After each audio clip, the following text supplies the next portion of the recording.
Olá, meus amigos, tudo bem? Hoje, quarta-feira, a primeira quarta-feira do mês de fevereiro. E você sabe que toda primeira quarta-feira de cada mês a gente está entrando com um episódio novo e especial, que é um episódio onde a gente vai tratar sobre os encontros com Jesus. O que é isso? São textos da Bíblia que relatam histórias onde pessoas se encontraram com Jesus e nesse encontro houve um milagre, uma transformação. Logicamente que todas as vezes que a gente relatar o encontro de uma pessoa com Jesus, alguma coisa especial vai acontecer. Então esse é o episódio de hoje, e o nosso episódio de hoje vai tratar de um homem paralítico que foi levado por 4 amigos à presença de Jesus, e ali Jesus operou um milagre na vida daquele paralítico. É sobre esse tema hoje que a gente vai conversar nesse primeiro episódio de fevereiro, que é o episódio Encontros com Jesus, tá certo? Vamos lá então. Antes de começar, aproveita, você que ainda não é inscrito no canal, já se inscreva no nosso canal, deixa comentários, faz perguntas, porque mesmo que a gente não possa responder para você agora, de pronto, a gente vai poder responder através dos comentários, tá bom? Manda pra gente que a gente interage. Também compartilha com muita gente, dá seu like, porque é importante que você nos ajude a manter o nosso podcast no ar, tá bom? É o Intríade que já chegou com você. Bom, a nossa história de hoje, o encontro com Jesus de hoje, está narrado por Marcos, no capítulo 2, e eu estou fazendo questão de trazer a minha Bíblia. Minha Bíblia é velha, está quase toda desmontada aqui já, mas para a gente ter essa sensação realmente de um devocional, na verdade. Diz assim o texto, capítulo 2 de Marcos: dias depois, entrou Jesus de novo em Cafarnaum, e logo ocorreu que ele estava em casa. Muitos afluíram para ali, tantos que nem mesmo junto à porta eles achavam lugar, e anunciava-lhes a palavra. Alguns foram ter com ele, conduzindo um paralítico levado por 4 homens. E não podendo aproximar-se dele por causa daquela multidão, descobriram o eirado no ponto correspondente ao que estava Jesus falando. E ali, então, fazendo uma abertura, abaixaram o leito em que jazia o doente. Vendo-lhes a fé, Jesus disse ao paralítico: filho, teus pecados estão perdoados. Mas alguns dos escribas estavam assentados ali e arrazoavam em seu coração: por que fala ele deste modo? Isto é blasfêmia. Quem pode perdoar pecados senão um, que é Deus? E Jesus, percebendo logo por seu espírito que eles assim arrazoavam, disse-lhes: por que arrazoais sobre estas coisas em vosso coração? Qual é mais fácil? Dizer ao paralítico: estão perdoados os teus pecados? Ou dizer: levanta-te, toma o teu leito e anda? Ora, para que saibais que o Filho do Homem tem sobre a terra a autoridade para perdoar pecados, disse ao paralítico: eu te mando, levanta-te, toma o teu leito e vai para a tua casa. Então ele se levantou e no mesmo instante, tomando o leito, retirou-se à vista de todos, a ponto de se admirarem todos e darem glória a Deus, dizendo: jamais vimos coisa assim. Olha que texto lindo, que história maravilhosa. Eu quero colocar você diante de alguns personagens que compõem aqui essa história. Antes disso, é só lembrar que Jesus estava em Cafarnaum, depois de ter completado ali a sua excursão pelas sinagogas, ele volta para Cafarnaum e ouviram as pessoas que Jesus estava em casa. E à medida que um ia falando para o outro: olha, Jesus voltou, está em Cafarnaum. A fama de Jesus já havia se propagado, os seus milagres, os seus ensinamentos, a figura de Jesus já tornara-se uma figura pública, e Jesus está em casa, e era muito comum naqueles horários que até as portas das casas ficavam abertas, o povo era muito hospitaleiro, e muita gente afluiu, e Jesus da própria casa, de dentro de casa, ensinava quem estava lá fora, e alguns nem podiam entrar, ficavam ouvindo pela porta, pela janela ao lado, dando jeito de ouvir os ensinamentos de Jesus. Entre as muitas pessoas que ouviram falar que Jesus estava em casa, provavelmente um grupo de amigos, no mínimo a história relata que são 4 amigos que tinham um amigo paralítico, ouviram dizer que Jesus estava lá. E eles logo elaboraram um plano para levar aquele amigo até a presença de Jesus. E ali, na presença de Jesus, acontece o milagre, nesse encontro dos 4 amigos do paralítico com Jesus, que operou milagre na vida do paralítico. Bom, agora sim, vamos pensar quem são esses personagens. Quem são essas pessoas que compõem esta cena tão especial dessa história? Primeiro, nós vamos falar da pessoa mais importante da história, que é o próprio Senhor Jesus. Como eu falei, Jesus tinha peregrinado ali, tinha feito uma espécie de excursão pelas sinagogas, ensinando a palavra, e agora retornava para casa em Cafarnaum, e ali continuava o seu ministério de ensinamento. Jesus sempre aberto e disposto a todo mundo que chegava diante dele, porque esse é o nosso Jesus. Ele não faz distinção e acepção de pessoas. Ele sempre está pronto para atender quem chega diante dele. Além dessa personagem tão importante, que é o centro da nossa história, tinha ali um escriba, tinha ali alguém da religião, um representante da religião dos judeus. E ali estava para observar, e quem sabe até para fiscalizar e para encontrar algum tipo de erro naquilo que Jesus ensinava, que pudesse depois ser usado contra Jesus diante daquilo que ele propagava como ensinamento. Ele estava ali não para absorver, não para aprender, não para admirar, mas para fiscalizar, para observar como aquele pregador se comportava e como eram os seus ensinamentos, que base, que estrutura teológica esse mestre, este ensinador estava usando para ensinar aquilo que estava ensinando.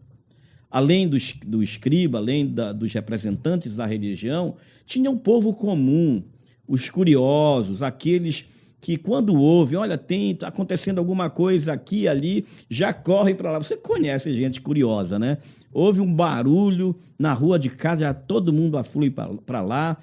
Havia os curiosos, mas além desses curiosos, que nem sabiam direito o que estava acontecendo ali, tinham aqueles que já tinham ouvido falar de Jesus e que esperavam receber algo de Jesus. Não só em termos de milagres, de uma operação divina, mas receber também os ensinamentos de Jesus, aprender. Jesus estava trazendo ensinamentos frescos, libertadores, leves e poderosos para a vida das pessoas. Isso causou muita admiração e muita expectativa na vida daquelas pessoas. Mas além dessas pessoas que estavam ali como curiosos, além dos escribas, além daqueles que ouviram falar de Jesus e que estavam realmente interessados em receber algo de Jesus, ainda havia um personagem muito importante.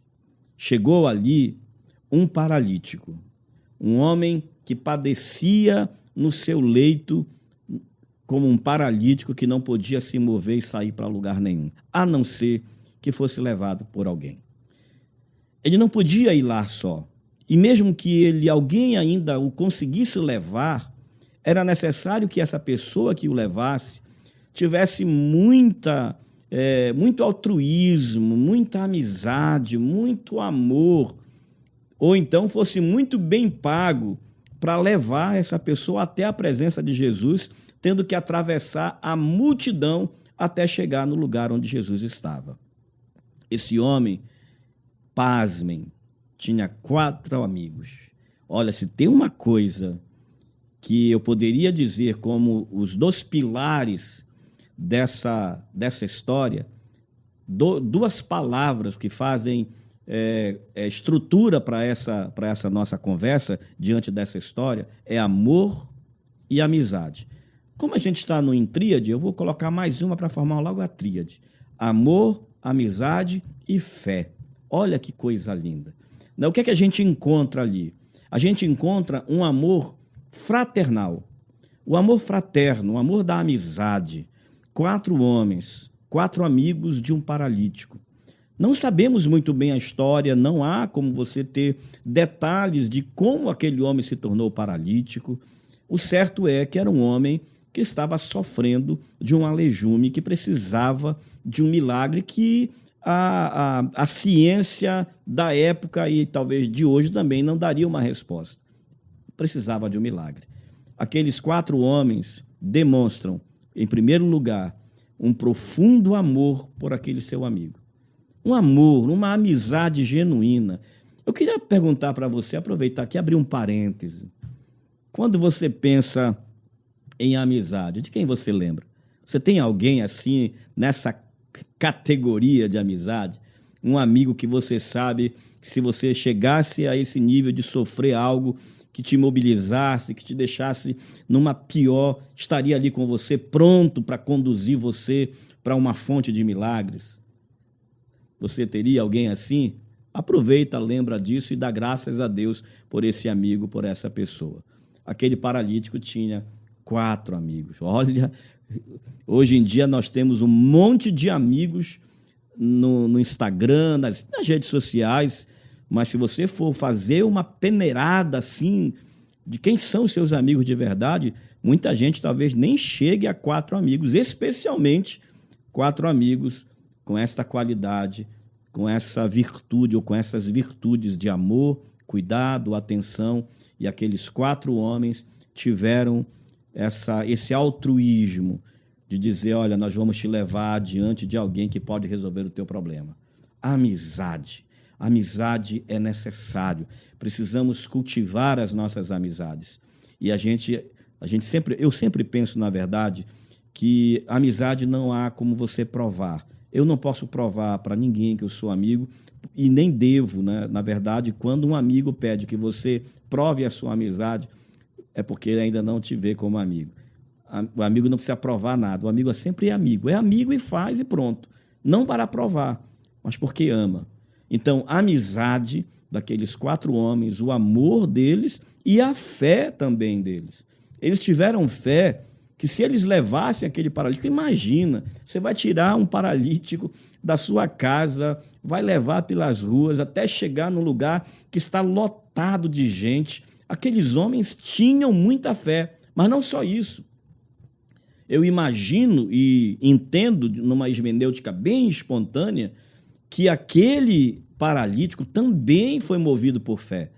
Porque o próprio Senhor Jesus nem se refere à fé dos 4, mas à fé dele. Pode ser que ele mesmo tenha dito para os seus amigos, amigos, por favor, me ajudem, eu preciso ir lá com esse Jesus que está lá em Cafarnaum, eu preciso chegar lá, porque se eu for lá, ele vai fazer alguma coisa por mim.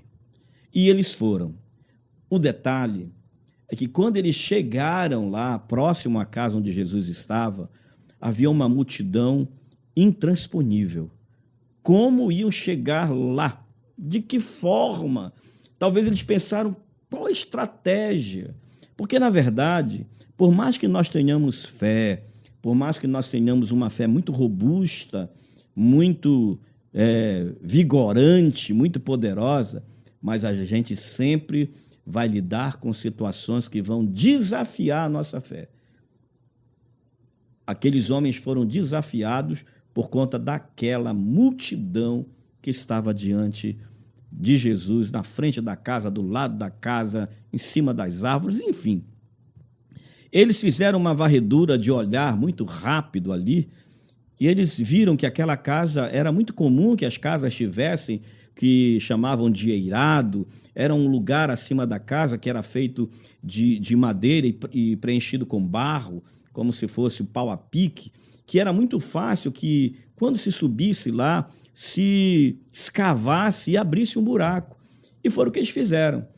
Um esforço grandioso, foram até aquele lugar, abriram um buraco em cima, na direção onde Jesus estava, e desceram o paralítico. Imagina esta cena, gente. Jesus ensinando, Jesus ministrando aquelas pessoas que estavam ali, abençoando um, abençoando o outro, instalando ali os princípios do reino de Deus. De repente ele olha, começa a cair um pouco de barro daqui e dali, desce um homem sendo sustentado por outros homens, diante de Jesus, e Jesus olha e diz: meu filho, que fé é essa?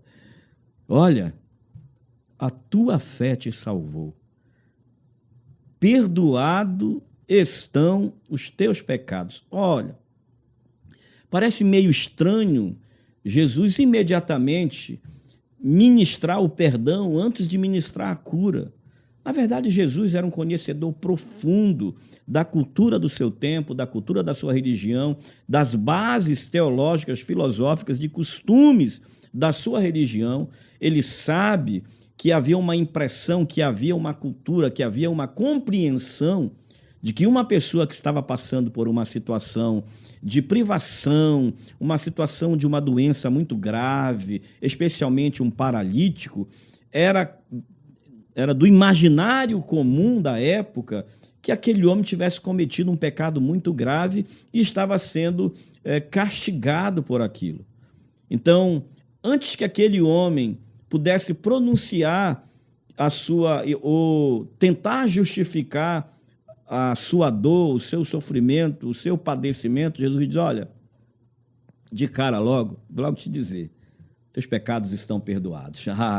Problema, meus amigos, é que falar isso diante de uma audiência de pessoas comuns é maravilhoso.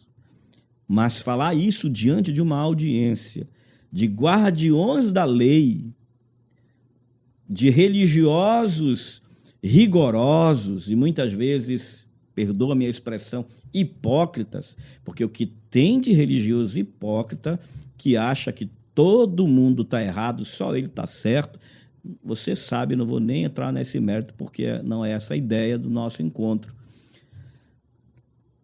Ele foi repreendido, não assim, de cara, mas na cabeça daqueles homens, eles começaram a razoar entre eles e a pensarem: quem é este já? Quem é esse aí que vem dizer perdoado? Ele não sabe que só Deus pode perdoar pecados? Como é que ele vai fazer um enunciado desse? Perdoados estão os teus pecados. Só que Jesus conhecia o imaginário daqueles homens, os abstratos levantados ali no meio daqueles religiosos. E aí Jesus, então, volta-se para eles e diz assim: qual é o mais fácil? É dizer para este homem: perdoados estão os teus pecados, ou dizer a ele, levanta e anda? Qual é mais fácil, perdoar ou curar? Ele deixa essa pergunta no ar e ele mesmo responde. Ele diz: para que vocês saibam, Jesus é poderoso, hein? Para que vocês saibam que o Filho do Homem tem poder, não só para perdoar pecado, disse ao paralítico: levanta, toma o teu leito e vai para a tua casa. Olha só, não tinha como aqueles homens falar mais nada, porque perdoar pecados, de alguma forma, tinha uma certa subjetividade que não poderia ser provada, a não ser que o castigo que estava sobre aquele homem, que segundo o imaginário da época era a consequência de um pecado, pudesse ser a prova de que ele tinha sido perdoado. E como seria? Que ele fosse curado. Jesus, então, foi lá, perdoou os pecados, curou a enfermidade, o homem se levantou, foi para casa dando glória a Deus, e o nosso querido poeta Estênio Márcios, ele tem uma música falando sobre essa história, que o nome é Velha Amizade, se quiser pode procurar, Velha Amizade, e ele coloca isso de forma muito lúdica, muito poética, muito maravilhosa. Ele diz: sai os 5 amigos ali, dançando, pulando, saltando, louvando a Deus. Queridos, a minha pergunta para vocês hoje, nessa história toda, com certeza você não é Jesus, então esse personagem não cabe para você. Mas quem é você nessa história?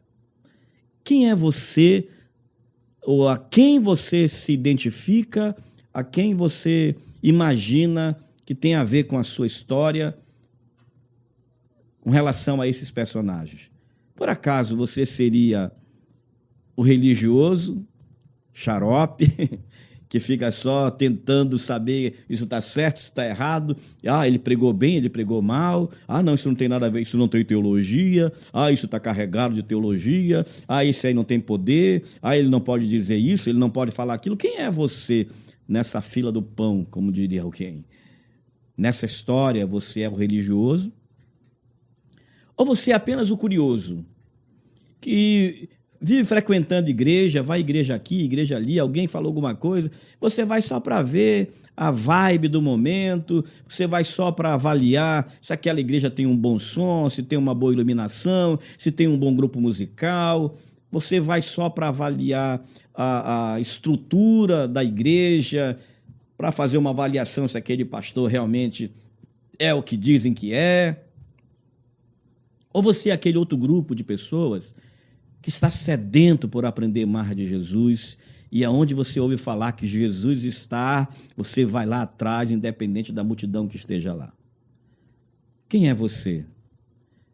Ou você é um daqueles 4 amigos que solidariamente olha para alguém que você conhece, percebe a dor dessa pessoa e você oferece o seu ombro, oferece a sua ajuda e diz: eu tenho aonde levar você. Eu quero levar você a Jesus. Você é o evangelista que pega essa pessoa e diz: eu vou te levar a Jesus. Ele tem a resposta para a sua vida. Ou você é o paralítico, que por alguma razão, por algum desencontro na tua história, na tua vida, se encontra imobilizado, talvez não por uma paralisia física, mas por uma paralisia no sentido da falta de ânimo, de prazer de viver. Quem é você? É alguém que precisa de um amigo que te leve a Jesus? Hoje o Intríade é esse amigo. Hoje o nosso episódio é esse amigo que está levando você a reconhecer a sua necessidade de procurar Jesus. E da mesma forma que Jesus disse àquele paralítico: perdoado estão os teus pecados. Levanta, toma o teu leito e segue adiante. Ele quer fazer hoje com você. Não importa qual a sua dor, quais as angústias que povoam a tua alma, quais as sensações de fracasso, de derrota que têm imobilizado você. Não importa quantas ameaças você vem sofrendo das circunstâncias da sua vida, o estado que você se encontra de prostração, de inquietação ou de desânimo, de falta de desejo de viver, hoje você está descendo diante da presença de Jesus, que nós queremos levar você para a presença dele, e ele está aqui hoje, como esteve nesta história narrada, pronto para olhar para você, ver a sua fé ou a sua falta de fé, mas o seu desespero e o seu clamor para dizer a você: filho, perdoados estão os teus pecados. Toma teu leito e vai embora. Deus abençoe você.